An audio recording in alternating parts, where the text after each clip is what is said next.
da missão da palavra, procure meu senhor Pedro, os nossos obreiros estejam atentos. Vamos, com a calorosa salva de palmas para Jesus, receber o servo de Deus, pastor Elcio de Assis.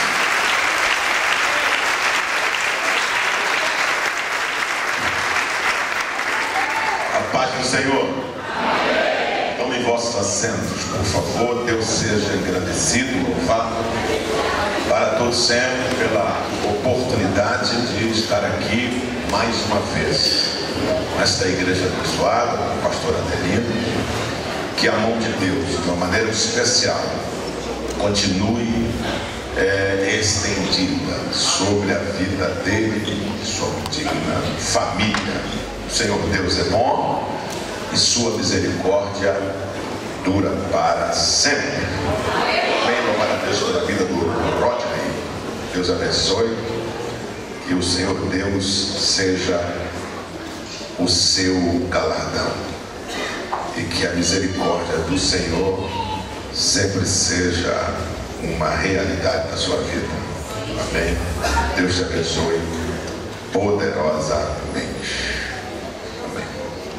Abra a sua Bíblia no livro do Êxodo, no capítulo de número 31. Êxodo 31.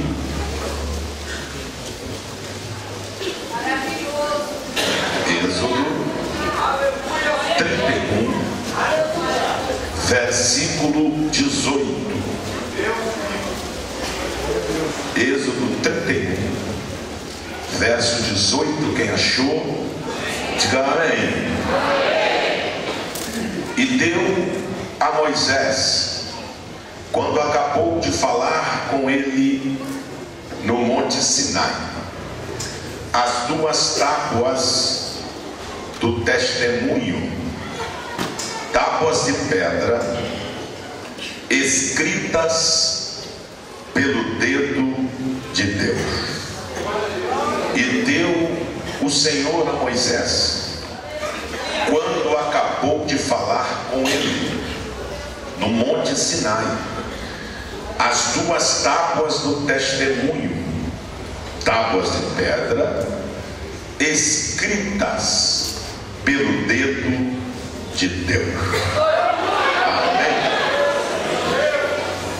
A Bíblia, ela tem três linguagens, ou seja, Deus fala conosco através de sua palavra, usando três tipos de linguagens: a linguagem alegórica, a linguagem figurada e a linguagem literal. Ou seja, Deus fala-nos alegoricamente, através de alegorias. Deus fala-nos figuradamente, através de figuras. E Deus fala-nos literalmente, sem usar alegorias e sem usar figuras. O texto que nós acabamos de ler não é alegoria e nem tampouco figura nenhuma. O texto diz que o Senhor Deus deu a Moisés as tábuas do testemunho, duas tábuas de pedra, escritas pelo dedo de Deus. Você vai encontrar na Bíblia alguns poucos lugares que o Senhor Deus escreveu literalmente com a sua própria mão. Não estou falando de alegorias, como aquela que diz: poderia uma mãe esquecer-se do filho que cria ou amamenta? Todavia, se essa se esquecer, eu não me esquecerei de ti, pois eu tenho seu nome gravado na palma da minha mão. Não é este tipo de texto que estou falando. Estou falando que você vai encontrar na Bíblia poucos lugares que Deus escreveu com a sua mão, literalmente. Uma delas é aqui nas tábuas da lei.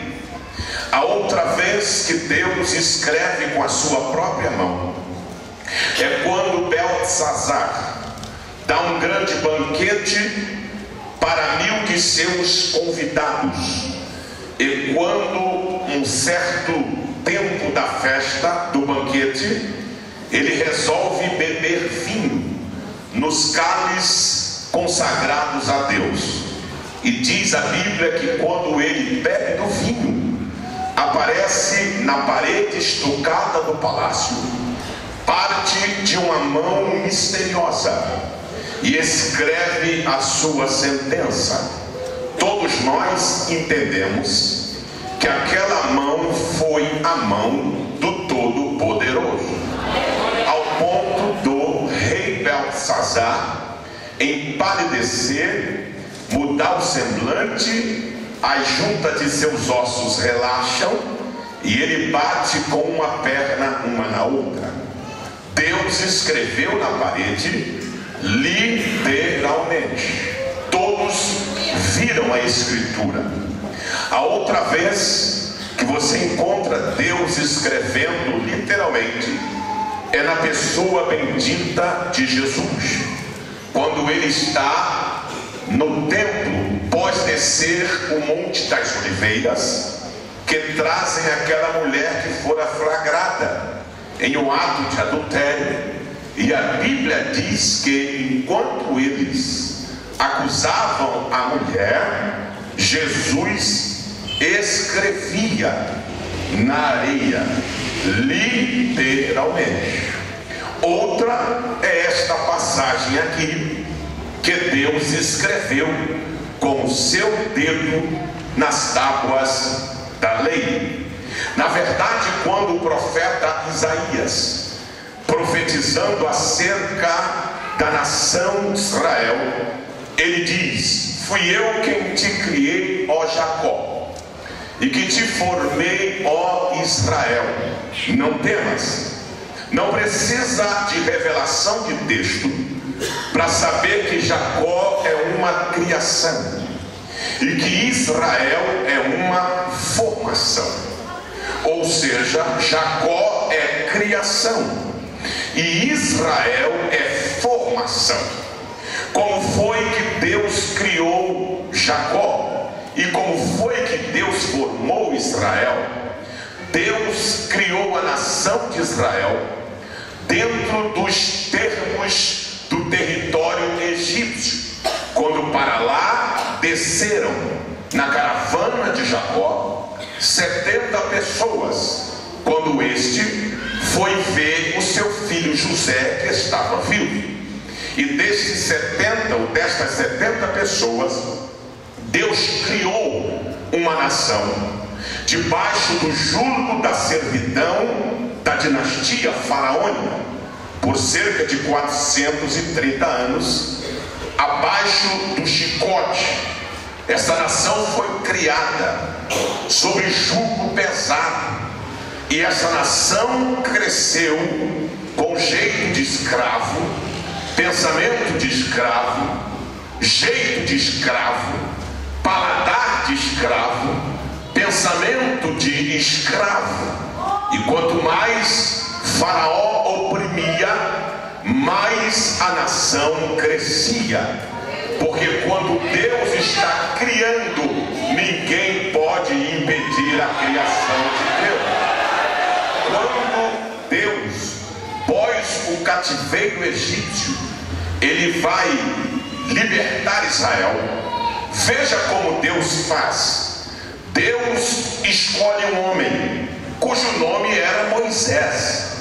Este homem chamado Moisés, segundo a Bíblia, era de um nível cultural elevadíssimo, pois a própria Bíblia diz que Moisés foi criado em toda a ciência do Egito. Significa que pelo fato dele ter sido adotado pela filha do faraó, ele teve acesso as melhores escolas, os melhores mestres, professores, Moisés teve acesso. Então Moisés era de fino trato, Moisés sabia arguir, falar, Moisés sabia se comunicar, era conhecedor de um conhecimento secular elevadíssimo. Ora, pastor, se ele tanto tinha isso, por que ele disse que era pesado de língua? É porque ele ficou 40 anos no deserto. Não há formação cultural que aguente 40 anos no deserto. Logo você vai ficar pesado de língua. Agora de conhecimento, jamais. Então veja o que Deus faz. Deus pega um homem de fino trato, um homem de uma cultura elevadíssima, e coloca para liderar uma nação de escravos, um povo ignorante, espírito de escravo, jeito de escravo, paladar de escravo, pensamento de escravo. Moisés vai liderar este povo. A nação está criada, ela só precisa agora ser formada. E onde Deus vai formar? Deus vai formá-la no deserto. Deus cria a nação no Egito e forma a nação no deserto. Aqui o texto que nós lemos, Israel está acampado nas penínsulas do Sinai, e o Senhor Deus manda Moisés subir ao monte para ele receber de Deus toda a lei que iria reger a nação, que iria forjar o caráter da nação, que iria formar o conceito de uma nação. E Deus faz isso com Moisés. Quando lá em cima ele chega, Deus dá a ele toda a lei, cerca de 613 preceitos. Claro que ele escreveu em livros, e Moisés foi escrevendo, Deus foi ditando, ele foi escrevendo toda a lei, tudo que você possa imaginar que um ser humano precisa saber, que uma nação precisa saber para crescer, para se relacionar, para plantar, para cultivar, para colher, para casar, para ter filhos, para se alimentar, para comprar, para vender, para emprestar, para julgar, para absorver, para condenar, para cultuar, para se vestir, tudo que você possa imaginar, Deus deu a Moisés,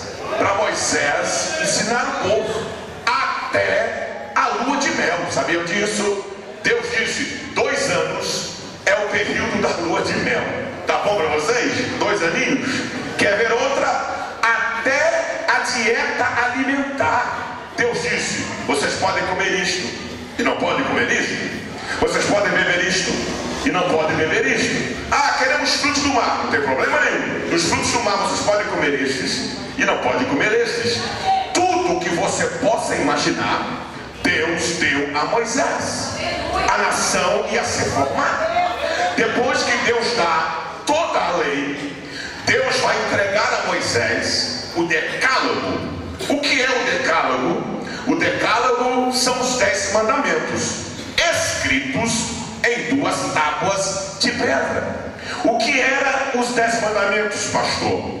Os 10 mandamentos formavam a espinha dorsal da lei.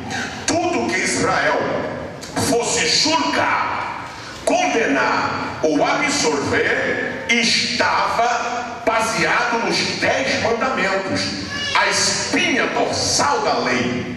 Os 10 mandamentos são divididos em 2 partes.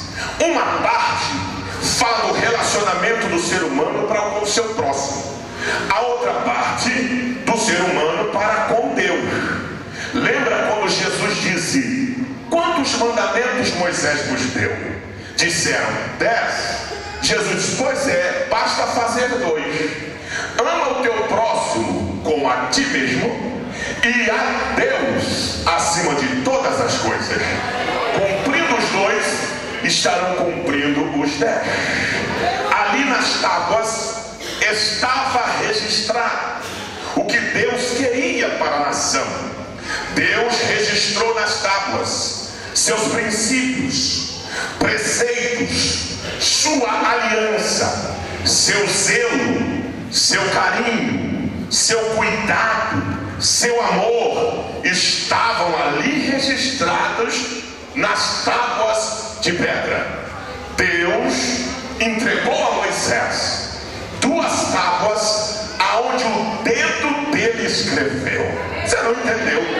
Moisés tem nas mãos um tesouro inigualável. Moisés tem nas mãos algo que não tem como calcular. Por quê, pastor? Ele tem nas mãos 2 tábuas aonde está registrada a caligrafia de Deus. Você já viu alguma letra bonita e diz: você tem uma letra linda? Agora imagine você a letra de Deus. Quanto não valeriam aquelas 2 tábuas? Que é isso, pastor? Irmão, se um quadro pintado por Leonardo da Vinci vale milhões de dólares, se um quadro pintado por Monet depois de século vale milhões de dólares, quanto não valeriam as 2 tábuas aonde Deus registrou sua letra? Não tem valor. Moisés tem nas mãos a prova irrefutável de que Deus existe. Moisés tem nas mãos a prova cabal que Deus existe e Deus está com ele. Bendito seja o Deus Todo-Poderoso. Lá vem Moisés com as 2 tábuas. Quando ele chega no pé do monte, Josué o encontra e ambos caminham juntos para o arraial. Nesta trajetória para o arraial, Josué ouve um alarido e diz: que alarido é esse que eu ouço no arraial, Moisés? Alarido de guerra. Moisés diz: não é de guerra não, meu filho. É cântico de rebelde. É cântico de desviado. O pastor não está lá, como é que eles estão fazendo culto? Eu não dei ordem nenhuma para fazer culto. E quando eles chegaram, sabe o que Moisés vê?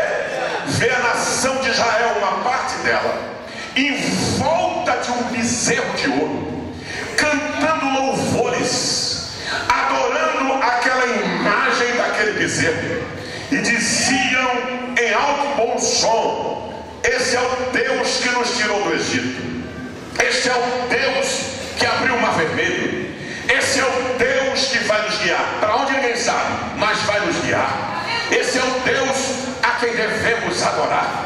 Quando Moisés viu aquela aberração, quando Moisés viu aquela rebeldia e idolatria, foi tomado de uma ira incontrolável, ao ponto dele pegar as 2 tábuas que Deus escreveu.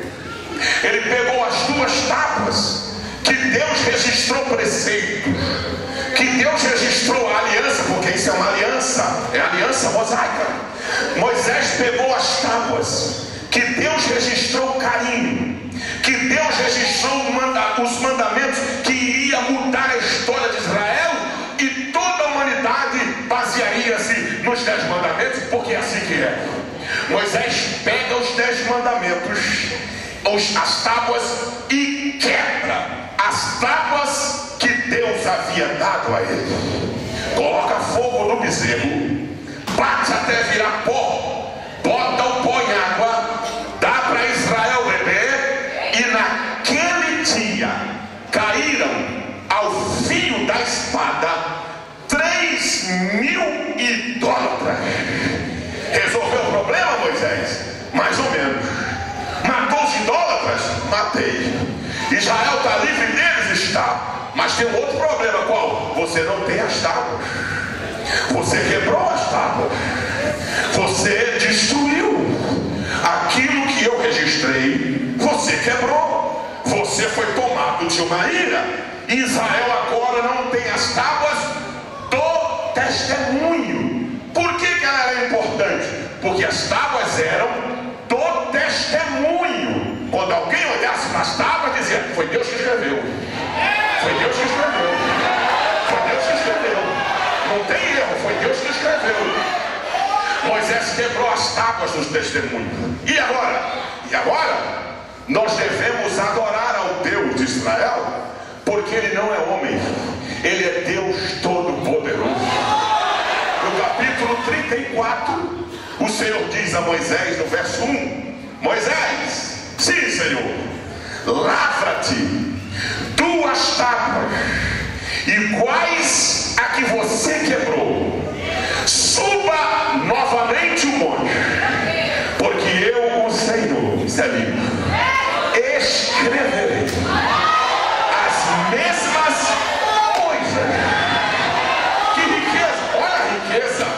Deus está dizendo: lavra 2 tábuas iguais a que você quebrou. Vem no monte, porque eu, Senhor, escreverei as mesmas.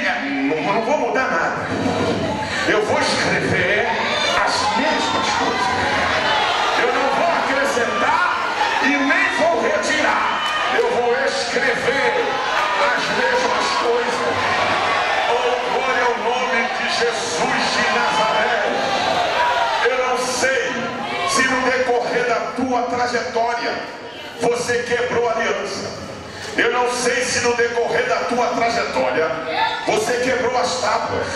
Eu não sei se no decorrer da tua caminhada você violou algum princípio, quebrou algum preceito. Se você fez isso, não é o teu fim. Não se desespere. Não vai morrer. Tu não vai ser destruído. Por quê? Porque Deus está dizendo: eu vou escrever novamente as mesmas coisas. Aleluia! Com glória a Deus. Deus está dizendo: eu escreverei as mesmas coisas. Sabe por quê? Nós mudamos, Deus não muda. Nós pecamos, Deus não peca. Nós erramos, Deus não erra. Nós falhamos, Deus não falha. Nós esfriamos, Deus continua quente. Nós desviamos, Deus não desvia. Nós perdemos, Deus não perde. Nós mentimos, Deus não mente. Nós quebramos, Deus não quebra. Aleluia! Nós morremos, Deus não morre. Você pode adorar Ele.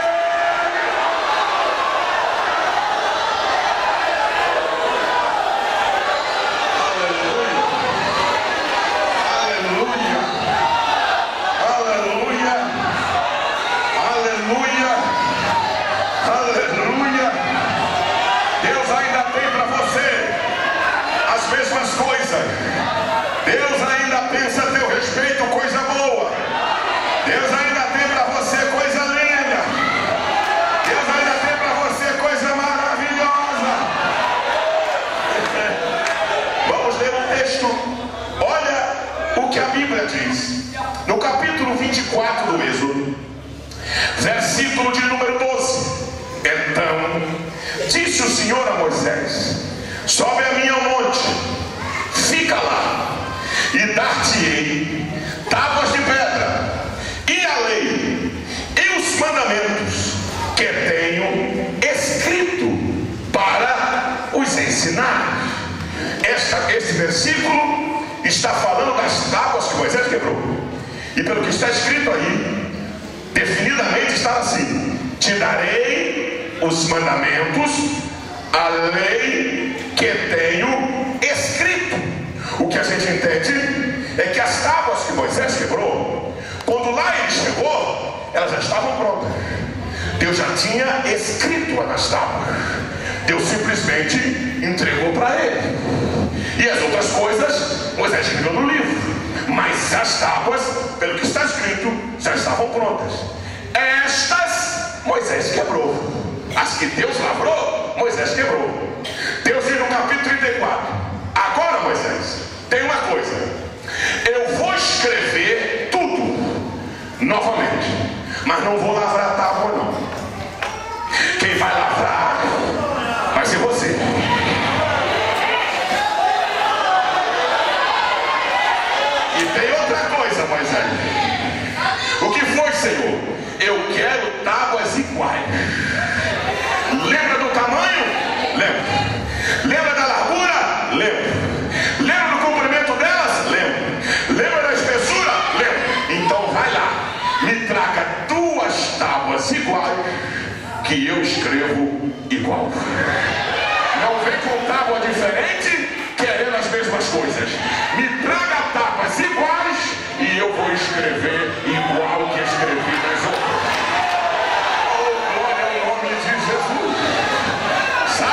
Paulo diz? Paulo diz que nós não precisamos de carta, porque somos a carta escrita, não com tinta em tábuas de pedra, mas pelo Espírito em tábuas de carne, que é o vosso coração. Sabe o que Deus está lhe dizendo? Lembra daquele coração que tu tinhas antes?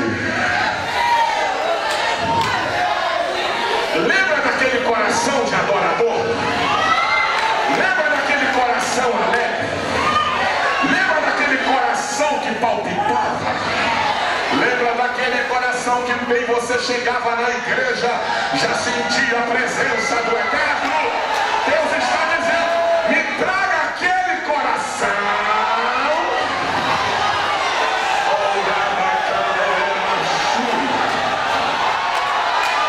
Me traga aquele coração que eu te dou a mesma chamada, o mesmo ministério, o mesmo projeto, o mesmo sonho, a mesma casa, a mesma caminhada, o mesmo zelo, o mesmo carinho, o mesmo amor.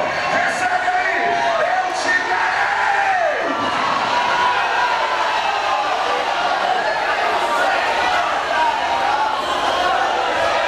Aleluia, aleluia, aleluia, aleluia. Oh, glória ao nome de Jesus de Nazaré. Moisés lavra as duas tábuas e sobe ao monte. Eu imagino que foi assim. Quando lá ele chegou, colocou as tábuas no lugar que deveria colocar, afastou-se e Deus começou.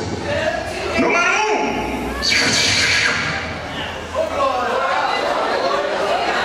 Número 2. 3. 4. Moisés olhando. Moisés olhando.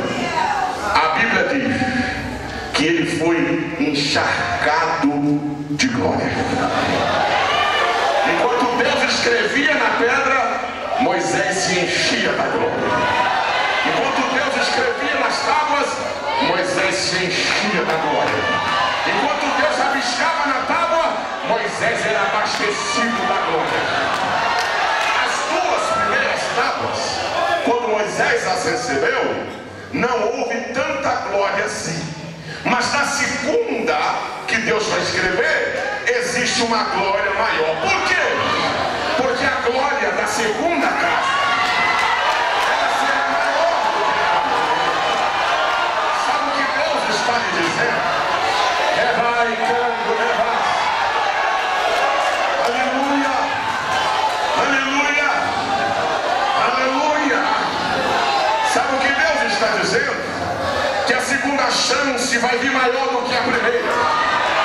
Sabe o que Deus está dizendo? Que a sua segunda história vai apagar a primeira. Sabe o que Deus está dizendo? Que o seu último estado aumentará sobremaneira.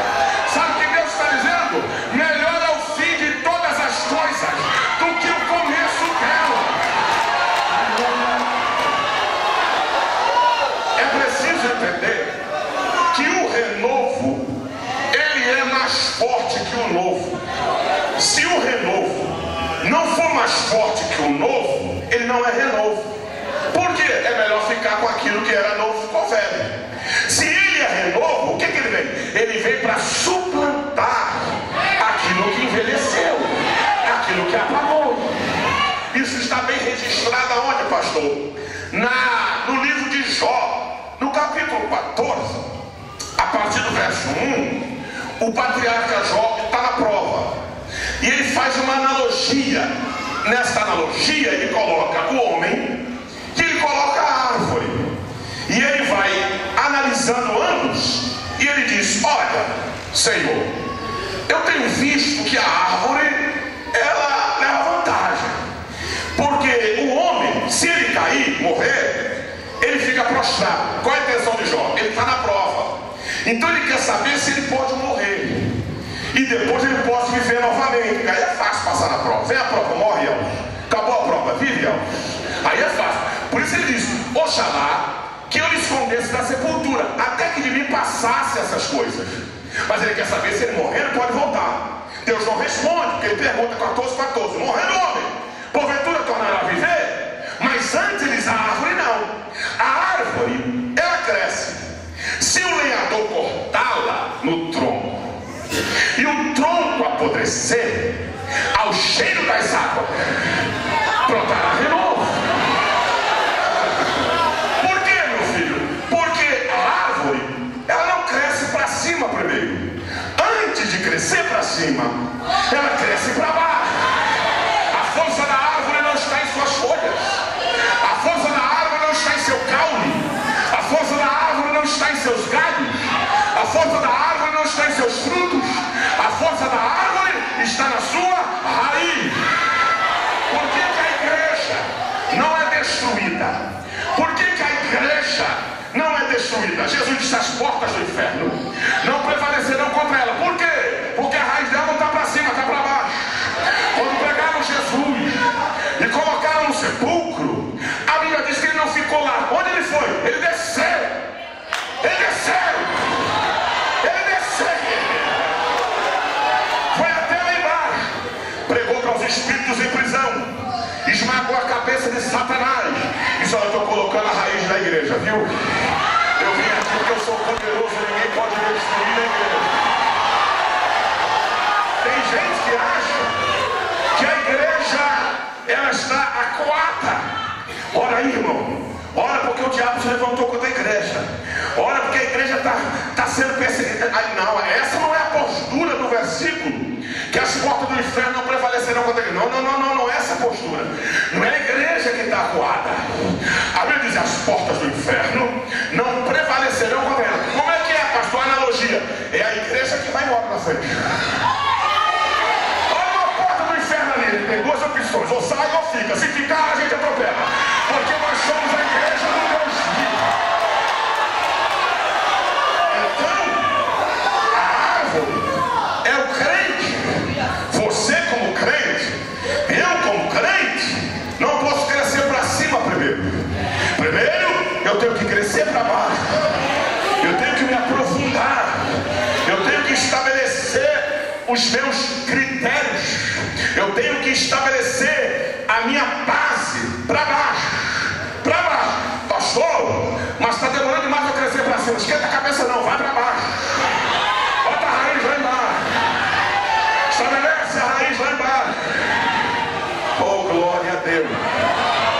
Oh, glória a Deus. Cresceu para baixo, cresci. Agora vai crescer para cima. Agora prepare-se. Por quê? Vai vir um machado. E o que ele vai fazer? Vai cortar no tronco.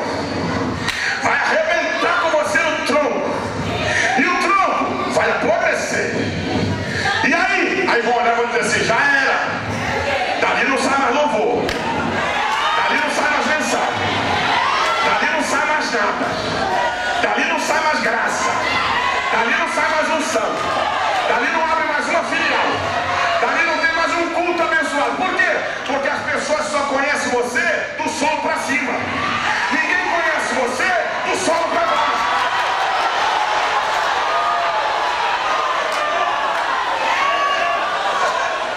As pessoas só olham você passando para lá, você passando para cá, você passando para lá, você passa uma luta ali, você passa a perseguição aqui, se acabou, já era. Mas a tua raiz não está para cima. A tua raiz está para baixo.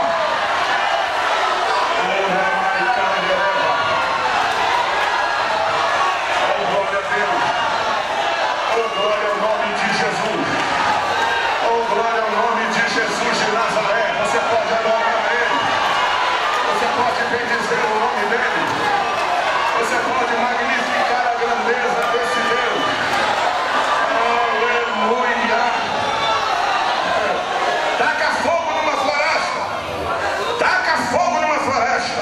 O que acontece? Voam os pássaros. Os animais silvestres fogem. Quem não consegue fugir, morre. O rio seca. As árvores queimam. Volta 6 meses depois lá. Tu não vai encontrar animal. Tu não vai encontrar pássaro. Mas as árvores que foram queimadas, você vai ver brotinho voltando. Oh, glória a Deus. Oh,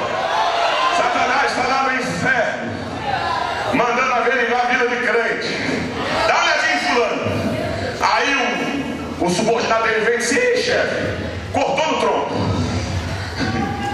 Mas dá uma outra olhadinha para ver como é que tá. Ih, chefe, apodreceu o tronco. Eu tô doido para comemorar, mas dá outra olhada. Aí ele olha: chefe, não tem nem mais farelo. Então eu posso comemorar? Eu acho que pode. Não dá outra olhada porque eu conheço o crente. Quando você pensa que ele está lá embaixo,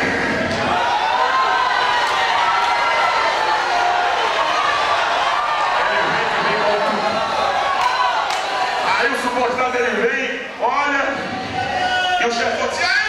Aguenta aí. E aí? Espera um pouquinho. Tu cortou? Cortei. O tronco apodreceu? Apodreceu. O vento não levou? Levou. O que está pegando? Aguenta, deixa eu conferir.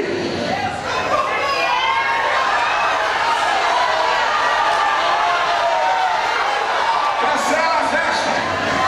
Cancela. Por quê? Eu acho que encontrou água. Está voltando aqui. Satanás, quando conhece crente, já grita logo: sai fora daí. Porque crente renovado é mais forte do que eu. Oh, glória a Deus. Oh, glória a Deus. Oh, glória a Deus. Adore a Ele. O renovo está aqui. O renovo está aqui. O renovo está aqui.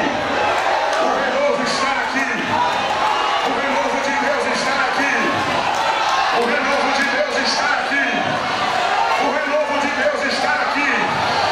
O renovo de Deus está aqui. Abra esta boquinha santa e adore ao Deus Todo-Poderoso. Desce Moisés, cheio da glória, com as tábuas na mão, as tábuas do testemunho, tábuas escritas pelo dedo de Deus. A Bíblia diz, não eu, no verso 29 do capítulo 34 do Êxodo, que o Arão recebe agora. E quando Arão recebe, diz o texto: Arão olhou para o rosto de Moisés, e está escrito: e o rosto de Moisés resplandecia, porém ele não sabia. Aqui é lindo. Aqui é lindo. O que é lindo, pastor? Moisés não sabe que o rosto dele está brilhando. Moisés não tem noção que o rosto dele está brilhando. O texto diz que Moisés não sabia. E é bom, pastor? Excelente. O ruim é quando a gente sabe. Aí é que está o problema. O problema é quando a gente sabe que o rosto está brilhando. Lúcifer era um querubim protetor, ungido. Diz o texto: até que achou em si, olhou para si e disse: sou muito bonito.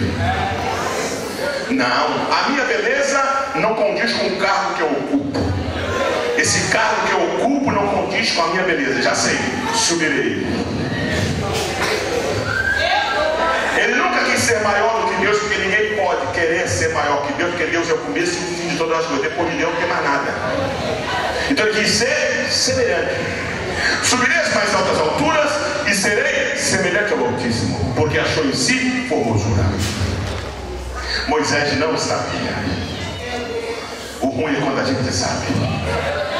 Ah, pastor, se eu não sei, como é que eu vou? Como é que vai ser? Não é você que tem que ver teu rosto brilhando, é quem olha para você.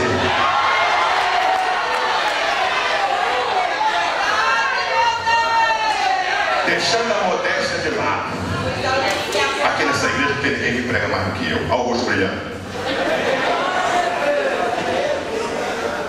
Não, cá para nós, eu sei ensinar. Dá para nascer alguém que conheça mais a Bíblia do que eu. Rosto brilhando. Não, o fulano pregou, o Antônio pregou, você vai ver o dia que eu pregar. Vai tremer tudo, rosto brilhando.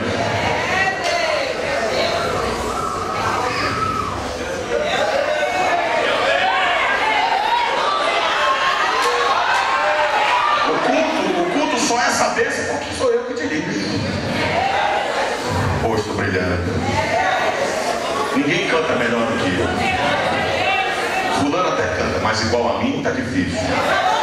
Rosto brilhando. O rosto está brilhando. Tem muito rosto brilhando aí. E tem muita gente achando o rosto brilhando.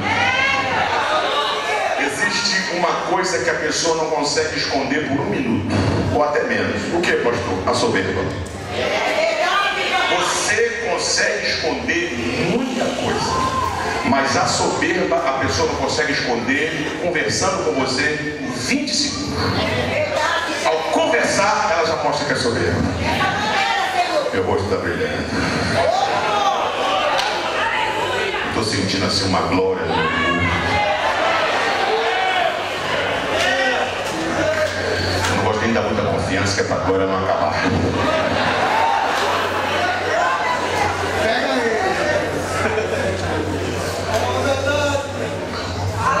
Esse é um conselho. Nós temos a tecnologia é uma benção. Então lá vai. O fato do seu rostinho estar em um cartaz, que neste cartaz existem homens que já têm histórias gigantescas, não te faz tão grande quanto ele. Que isso, pastor? Não te faz. Para você é um privilégio estar contado entre eles.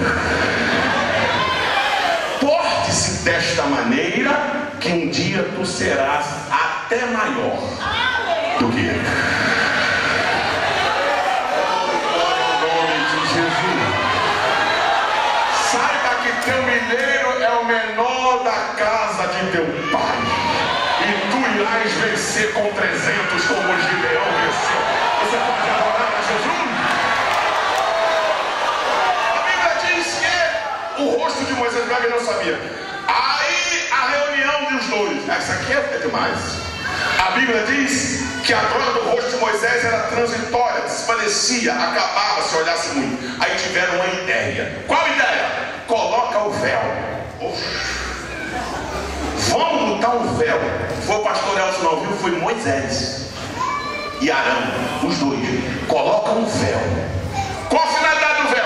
Para ninguém olhar firmemente no rosto dele, para a glória não acabar. Segunda finalidade: quando a glória estivesse acabando, ninguém sabia. Põe o véu. Alguém tem um lenço aí para emprestar? Coloca o véu. Aqui, mais ou menos assim. Bota o véu.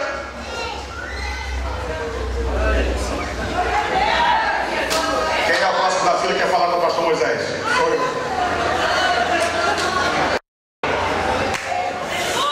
Ninguém sabia que a glória estava acabando. Por quê? Porque o véu não deixava. A igreja pode não ter pregador, mas ela sabe quem prega. A igreja pode não ter cantor, mas ela sabe quem canta. E tem muita gente colocando o véu. A glória já está acabando faz tempo, mas ele não quer buscar. Ele vai e coloca o véu.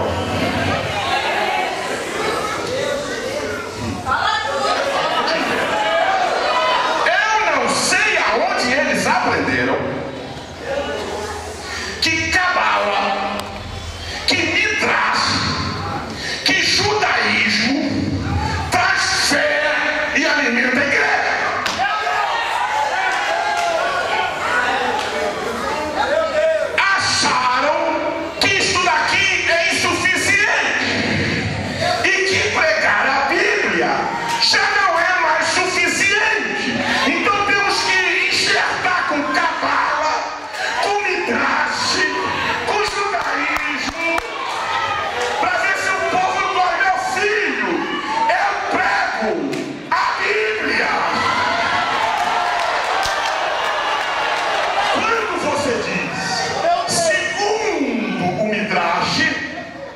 Estou fora.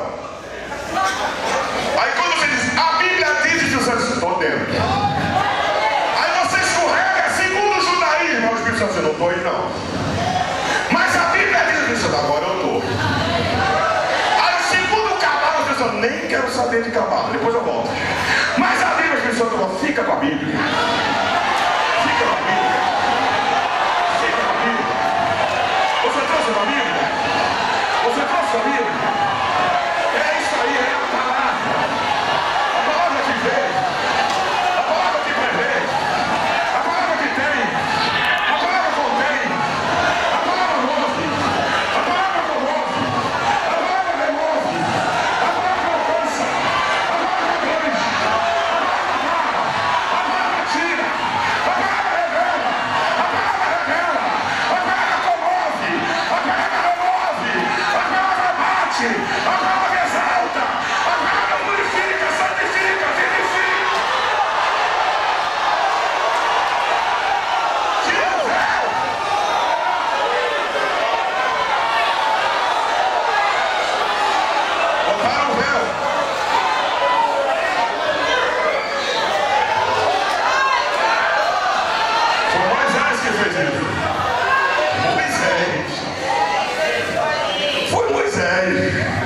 internet é bom, mas não é lugar de você buscar mensagem.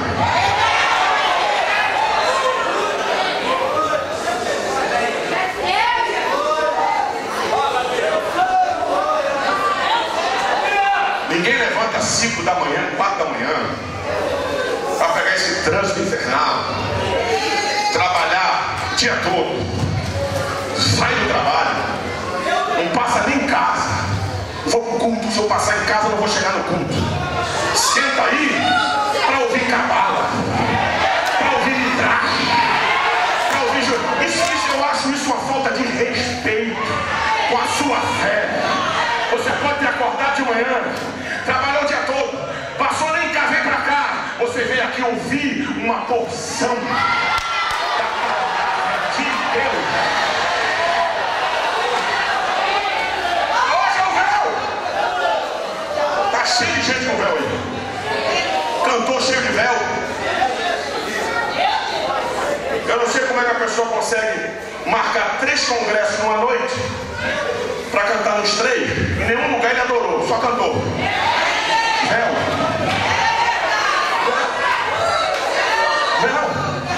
Como se eu marcasse para pregar 2 cultos numa noite, se não for vigília, 2 cultos que termina às 21h30. Véu! Moisés botou o véu. Vamos ver o que Paulo fala.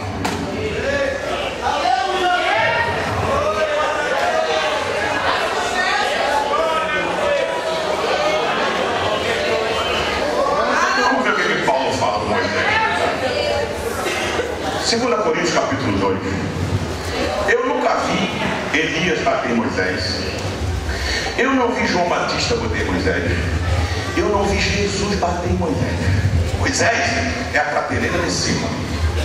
Ninguém toca nele. Ah, o que é que Paulo? Paulo é louco. Olha o que Paulo vai fazer. É louco. Esse ele não é à toa que foi chamado o maior dos apóstolos. Olha o que ele... Dá até com medo de ler. Olha o que Paulo diz sobre Moisés, sobre o que eu estou pregando. Verso 7. Se o ministério da morte, lá vai Paulo, gravado com letras em pedras, veio em glória, de maneira que os filhos de Israel não podiam fitar os olhos na face de Moisés por causa da glória do seu rosto, a qual era transitória, acabava. Paulo vai dizer do nosso agora. Como não será de maior glória o ministério do Espírito, que é o nosso? Porque se o ministério da condenação foi glorioso, muito mais excederá em glória da justiça. Porque também o que foi glorificado nesta parte foi glorificado por causa dessa excelente glória. Aí Paulo. Porque se o que era transitório, o que acabava, foi para a glória, muito mais é em glória o que permanece. Tendo posto tal esperança, os homens que muitos adiantam falar, pancaram no Moisés. Verso 13. Não somos como Moisés. Aqui não é o que eu estou falando a ele. Fala com ele depois. Chegar lá no céu. Aqui. E não somos como Moisés, lá vai a pancada, que punha o véu no seu rosto.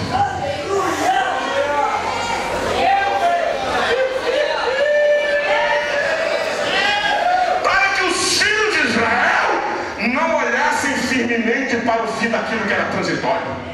Sabe, por dizer assim, nós não vamos fazer como ele. Nós não vamos cobrir nosso rosto com o intuito de enganar. Que ninguém vai saber se a glória acabou ou não. É o que o Paulo está dizendo. Pancada. Olha onde ele foi mexer. E ele continua. Olha o que vai dizer. Mas os seus sentidos foram endurecidos até o dia de hoje. Porque os mesmos véus estavam se levantando na lição do Velho Testamento, o qual foi abolido por Cristo. E até hoje, quando é lido Moisés, olha o que ele fez. O véu está sobre o coração deles. Mas quando se converter ao Senhor, então o véu se retirará para nós. Ora, gente, o Senhor é Espírito. E onde está o Espírito do Senhor? Ali há. Olha que lindo o verso 18. Mas todos nós, olha aí, com a cara descoberta, aleluia, refletindo como um espelho a imagem do Senhor, somos transformados de glória em glória, de glória em glória, de glória em glória, de glória.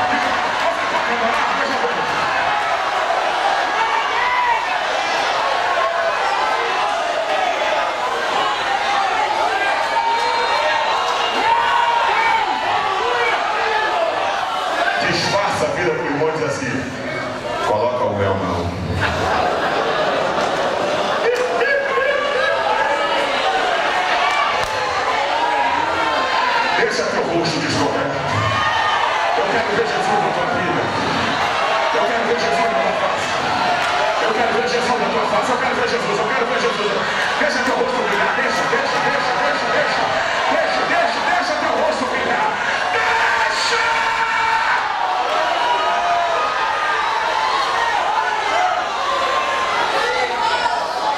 Agora veja a diferença da glória do rosto de Moisés para a glória do nosso rosto. Veja a diferença da glória da velha aliança para a glória da aliança do sangue. Eu disse, esse é o meu sangue, é o sangue da nova aliança. Veja a diferença da glória da lei para a glória da graça. Sabe por que Paulo está metendo o cacete, arrebentando com Moisés? Porque Paulo é o embaixador da graça. Paulo é o embaixador da graça. Paulo é o embaixador da graça. Verdugos, acusadores, vinham na mente dele porque ele foi um miserável, pecador desgraçado. Paulo era o absurdo dos absurdos. Aí experimentou a graça. Eu sempre digo, pastor Delino, que quem não experimenta a graça é religioso. Quem não experimenta a graça vira religioso. Agora, quem experimenta a graça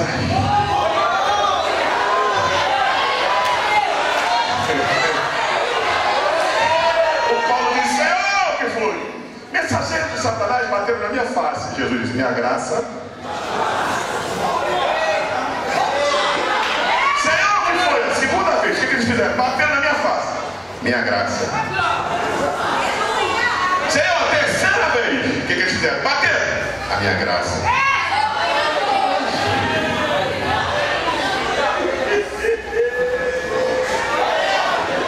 Oh, glória. Paulo experimentou a graça.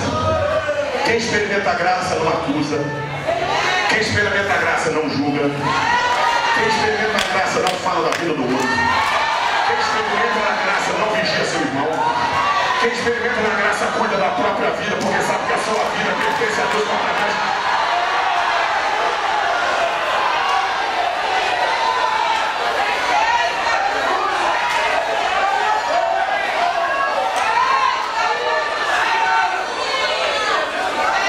Por isso que ele bate, porque ele experimentou a graça.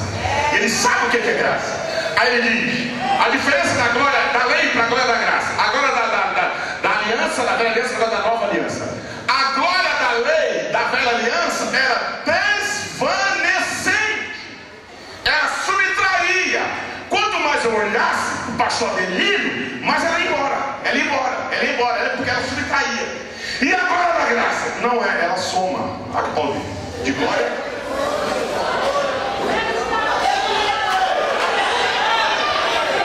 São 50 cultos, não é isso? Pentecostes. Quem conseguir vir nos 50, são 50 glórias somadas. Quem vier em 10, são 10 glórias somadas. Quem vier em 25, são 25. Como é isso, pastor? O último culto que você veio, recebeu glória. Você foi para casa com ela não desvaneceu. Primeiro porque tu não está com véu, já tirou o véu. E Paulo disse que o nosso ministério permanece, não vai. Você veio para o culto hoje, aí trouxe agora que tu levou do culto de ontem, trouxe para cá. Recebeu mais hoje, somou com a de ontem. Sabe o que vai acontecer no final? O segundo que Paulo está dizendo aqui? De glória em glória, você vai estar a cara de Jesus. Você sabe que você estudou, mas está parecendo com Jesus. Você se canta com a cara de Jesus. Tira o véu, deixa a presença de Deus te pegar aí.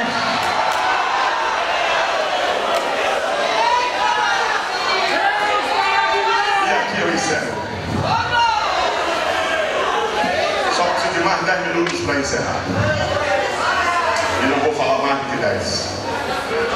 O segundo lugar que Deus escreveu foi no chão, na areia do templo. E é muito lindo. Por quê? Porque trouxeram a mulher, João capítulo 8. apanhada em um ato de adultério. E chegaram para Jesus e disseram assim: mestre, essa mulher foi apanhada no ato de adultério. Ai!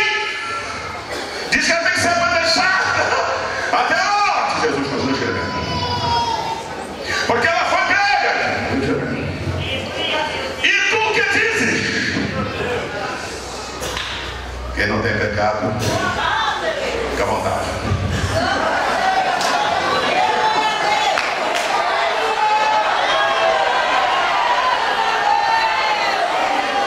Poucas lições para dizer. A primeira lição é que trouxeram a mulher para o templo, traduzindo para a igreja. Na igreja não é lugar de trazer ninguém para ser condenado. Aqui não é tribunal, aqui é hospital. Onde a pessoa chega arrebentada e sai fora.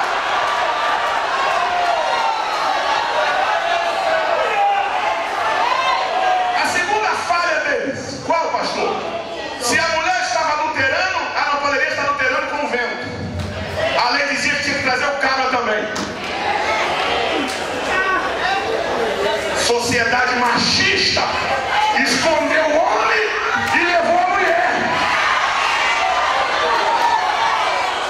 Ué, você já estava adulterando com quem? Cadê o homem? O objeto do crime. Porque o crime tem que ter a vítima e o objeto do crime. Para ter o flagrante, você tem que sair. Cadê o objeto?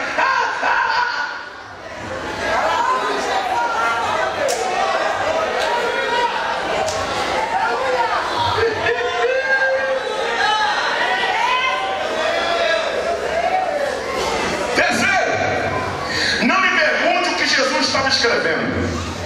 Eu não tenho autorização para dizer o que ele estava escrevendo. Eu até posso conjecturar, mas não posso afirmar. Eu não posso afirmar o que ele estava escrevendo. E eu posso afirmar o quê? Eu posso afirmar que o que ele estava escrevendo era muito importante. Por que o senhor diz que o que ele estava escrevendo era muito importante? Porque eu nunca vi Jesus fazer nada que não fosse. Eu não acredito, pastor Delino, que aquela corda de religiosos estão com pedra na mão para jogar na mulher e Jesus está escrevendo bobeira. B com A faz bar. B com O faz pó. L com A faz lá. Eu sei que o que está escrevendo era importante. E a mulher não diz que não estava pecando, porque quem quer perdão fica quieto. Ela não diz que não estava, está quieta. Ele falou, estava. E está escrevendo, era importante. Por que é importante? Porque a mulher está prestes a ser apedrejada e ele continua escrevendo. Então lá vai. Não importa o que falem de você, ainda que seja verdade, o que Jesus está escrevendo é mais importante.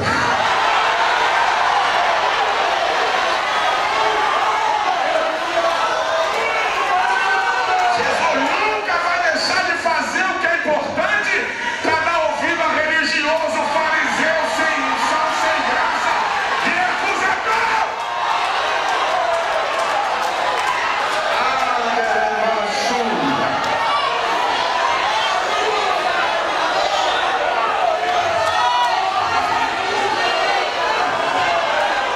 Quarta lição. Sabe para quem que eles estavam falando da mulher? Para Jesus. Me diga uma coisa: o que é que Jesus não sabe da tua vida que precisa que alguém fale para ele?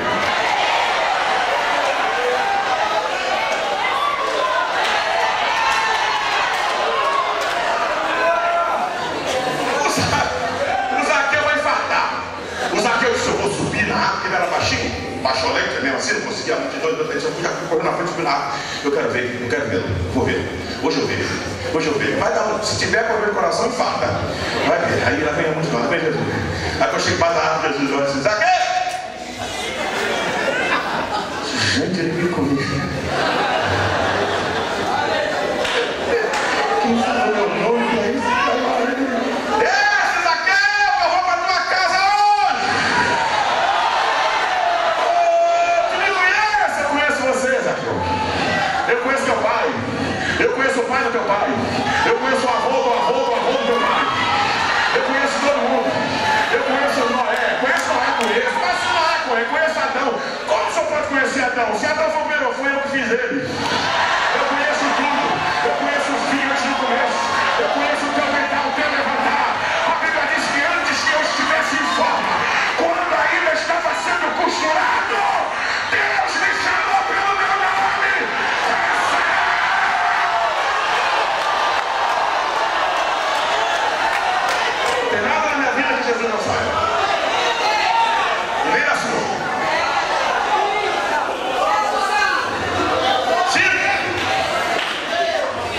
esses mestres, eles são sarcásticos, eles são cínicos, eles chamam de mestre. E Jesus nunca repreendeu quem o chamasse de mestre. Mas pastor, quando ele chamou bom mestre, ele repreendeu porque chamou de mestre não. Bom mestre! Ele disse, por que me chama de bom? Ah não, mestre. Mestre é mestre mesmo. Você só não vai ver Jesus chamar de mestre no céu, porque lá não tem ignorante. Então lá...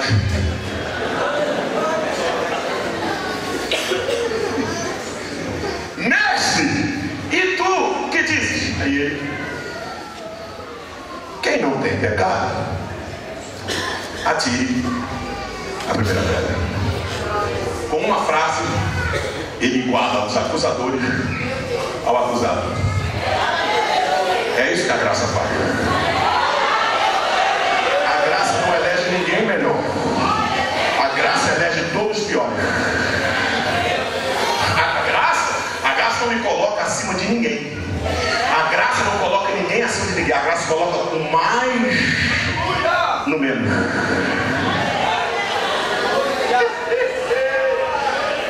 O que aconteceu, pastor? No mínimo isso aqui. Quem não tem pecado, tira a primeira pedra. Aí a mulher. Aí fica a pedra. Eu não fiz o que ela fez, mas eu já fiz aquela outra coisa. Dá pra mim não. Eu não fiz o que ela fez, mas hoje mesmo eu fiz aquele outro negócio. Dá pra mim não. Eu nunca fiz o que ela fez. Na semana passada eu fiz aquela outra coisa. Eu nunca fiz o que ela fez, mas eu pensei em fazer aquela outra coisa também. Tem ninguém mais santo que o outro aqui. Você pode adorar. Você pode adorar. Você pode adorar. Você pode adorar. Eu gosto daquela passagem, eu estou encerrando. Quando Abraão vai oferecer Isaac, ele levanta de manhã e ele fende a lenha para o holocausto. Ele não leva a lenha inteira. Por quê? Porque a lenha inteira não pega fogo, só queima por fora, faz fumaça e vira carvão. A lenha tem que estar fendida, rachada, para queimar de dentro para fora. E nós somos como lenhas vivas no altar de Deus. Não vem para cá inteiro não, que não pega fogo. Vem não, não vem não. Não vem inteirinho não, que não vai dar certo. Vai chamuscar, vai fazer fumaça, vai virar carvão, mas não vai queimar. Aí a lenha inteira chega e fica assim. Aí olha, começa a... Se aquele irmão der aleluia, misericórdia, eu conheço a vida dele. Aí o irmão lá, aleluia! Você é hipócrita demais. Se ele der mais um glória a Deus, eu não vou ficar nesse culto não. Irmão, glória a Deus! Não, irmão, eu não acredito que ele vai falar língua estranha. Não, irmão, dá um prato de língua estranha, você só pode ser lá. Deixa eu ver se esse infeliz vai chorar. Aí o irmão começa a chorar. Eu não acredito, só pode ser lágrimas de crocodilo. Porque eu conheço a vida dele. Olha, eu não peco, não faço isso, porque até agora eu não senti nada e ele já está sentindo. A diferença é uma só. É que ele veio rachado. E você veio todo.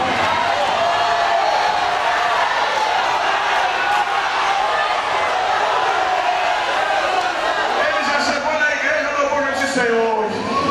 Eu não merecia estar aqui. Eu não estava nem com vontade de vir aqui. Mas cheguei aqui, Senhor, com muita dificuldade. Senhor, acaba comigo. Senhor, me bate, me pega pelos cabelos, esfrega minha cara no chão.